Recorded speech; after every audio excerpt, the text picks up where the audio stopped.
This video will be about the Pandikona dog. It's also called the Indian Doberman, and it's a breed of the Kurnool region in India, and it's about to go extinct.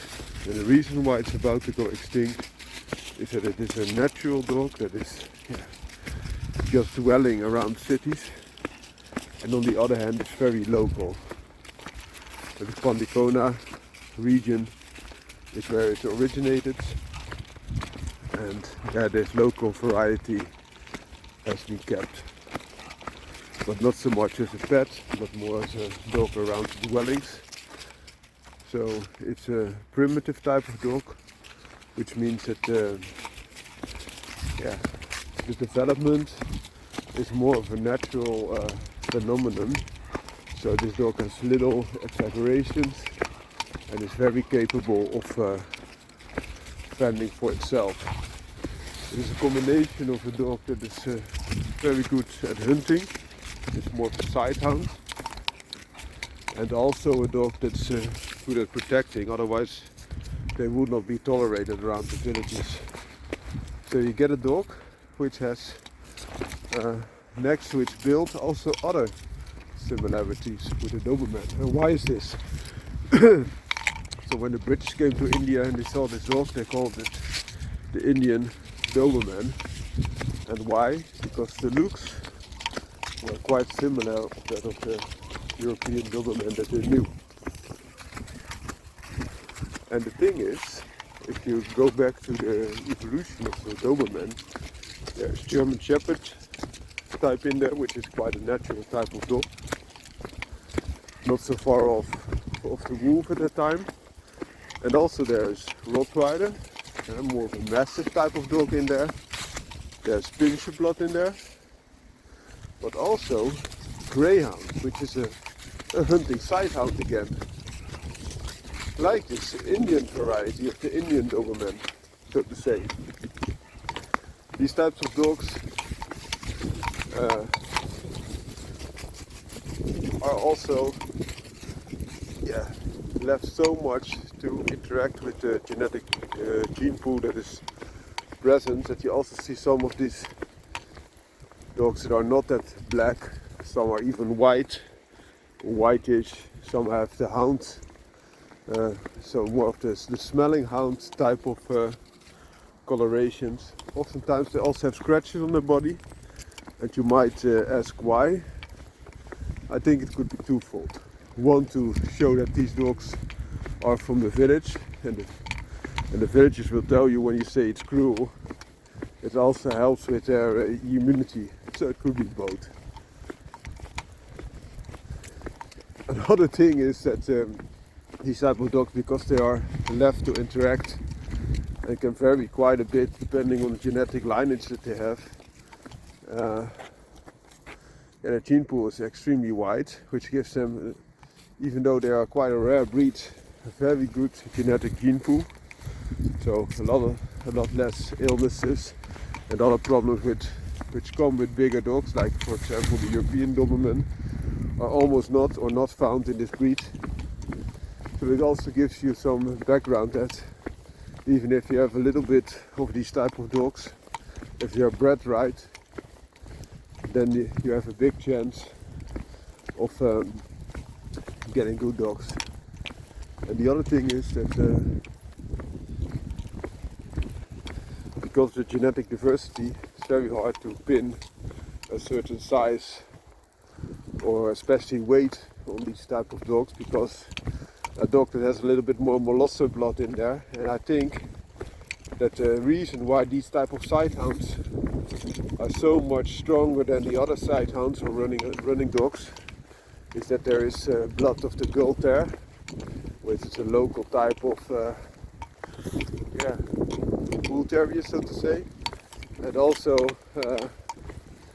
the Bullikuta, which can be described as a local type of Great Dane, that's also present there, can also be interacted, and then you're gonna have a lot heavier dog. So in general they are a little bit smaller than a European Doberman. So the least height that they can have at the width is normally 48 centimeters, which is approximately the size of an American Staffordshire Terrier, big one. And the maximum size is often described as 66 centimeters. It is about the size of a smaller Doberman male, or more the size of a German Shepherd dog. So that gives you a little bit of scope of the size these type of dogs are known to have. This female also has a little bit of the pincher type of head, which you can imagine that these type of dogs have, because they have this semi-wild primitive nature. These dogs are hard to keep as pets, but they can also be very easy to be kept as pets if you are allowed to have your dogs roaming around, and they stay around the village, and then they take care of vermin, for example rats, rodents, and also because they are quite natural type of dogs, they can even take care of big game like boars. So they hunt in packs then, and they're also a lot stronger than your average running dog, sighthound. So you could compare them with, for example, greyhounds with a little bit of American Pit Bull Terrier bred into it. So for example, a quarter. I think that's about the strength that these type of dogs could muster. But also they're quite capable of keeping your vicinity very safe, because they also guard it. So that's this type of dog in a nutshell. Have a great day.